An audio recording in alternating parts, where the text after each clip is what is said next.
प्रयागराज एक ओर मां दुर्गा का आगमन, दूसरी ओर कोरोना का डर। जैसे जैसे मां दुर्गा अपने घर को निकल रही हैं, उनके भक्तों में हर्ष उल्लास का माहौल बढ़ता चला जा रहा है। मां अपने उत्साहित भक्तों के साथ मिलने को आतुर हैं, पर कोरोना का विषम राक्षसी साया उनको अपने भक्त रूपी बच्चों से मिलने से रोकने में आमदा हो गई है। आदिशक्ति मां की महिमा को भगवान शिव, ब्रह्मा, विष्णु सभी ने स्वीकार किया है। उनके प्रताप से महिषासुर जैसे महाप्रतापी राक्षस को पूजनीय बना दिया है, तो कोरोना जैसी महामारी पर भी काबू पाया जा सकता है, ये मानकर भक्त उत्साहित है। सरकार ने कुछ विशेष सीमा रेखाओं के तहत उत्तर प्रदेश में नवरात्रि और दुर्गा पूजा की अनुमति दी है। उत्तर प्रदेश में मुख्यतः दुर्गा पूजा की धूम प्रयागराज, वाराणसी, कानपुर जैसे शहरों में देखी जाती है। अकेले प्रयागराज में ही लगभग 300 से ज्यादा दुर्गा पूजा के पंडाल लगते हैं और लगभग 40 से ज्यादा घरों में मां की पूजा होती है। बंगाली समाज के लिए ये सबसे महत्वपूर्ण त्योहार होता है। इस बार शासन देश के बाद छोटी छोटी मूर्तियों और अति साधारण पंडालों में मां की पूजन अर्चना संपन्न होगी। वहीं भोग प्रसाद का वितरण नहीं किया जाएगा। पूजा कमेटियों ने प्रशासन की ओर से फॉगिंग और सैनिटाइजिंग की व्यवस्था की मांग की है। दर्शनार्थियों के लिए प्रतिबंध लागू रहेगा और सिर्फ कमेटी क्षेत्र के परिवार वालों में से एक में 2 लोग ई पास के जरिए पंडाल क्षेत्र में अनुमति होगी।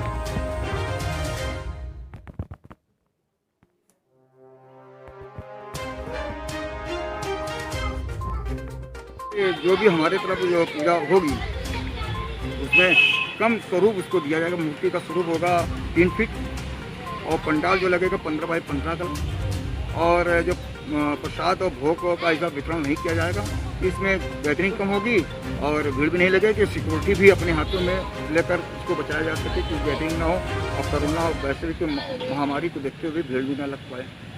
आपका परिचय? मैं अशोक का प्रजापति, सचिव दुर्गा पूजा समिति।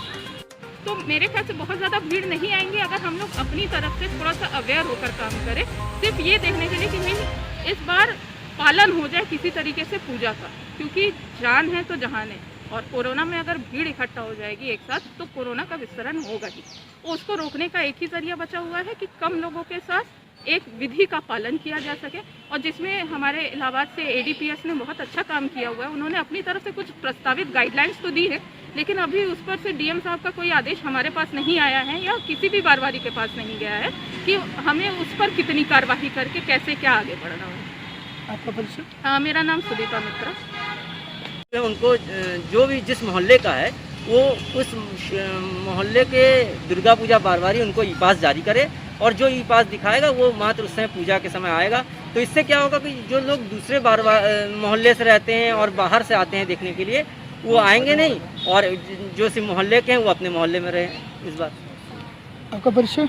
मैं इलाहाबाद दुर्गा पूजा समिति का जोनल सेक्रेटरी उत्तम कुमार गांधी। हर साल लगभग कितनी मूर्ति आप लोग यहाँ से? हमारा यहाँ से मूर्ति बहुत ज़्यादा है, 100 का ऊपर मूर्ति जाता है यहाँ से, 100 का ऊपर। अच्छा, अगर बात की जाए तो सबसे महंगी आपके यहाँ की मूर्ति की क्या कीमत होगी? नहीं, महंगी मूर्ति तो जेवर का ऊपर होता है। ये साल तो कोई जेवर का कोई डिमांड नहीं है। जो जैसा हम लोग मूर्ति बनाता है तो उसी हिसाब से जैसा ऑर्डर लेता है, उसी तरह जेवर का भी उस कारीगर है, वो लोग का भी ऑर्डर लेता है। तो ये साल कोरोना काल में शॉर्ट टाइम में वो लोग ऑर्डर नहीं लेते। जैसा दुकान में मिलेगा उसी तरह हम लोग साज के देना पड़ेगा, कंप्लीट देना पड़ेगा माँ को। पहले आप ये सोचते रहे होंगे, गाइडलाइन जारी नहीं रही होगी तो सोचे होंगे मूर्ति बनाए बिके कि ना बिके, लेकिन तो अब क्या उत्साह है? पहले तो मूर्ति बड़ा मूर्ति बना के रखा था, तो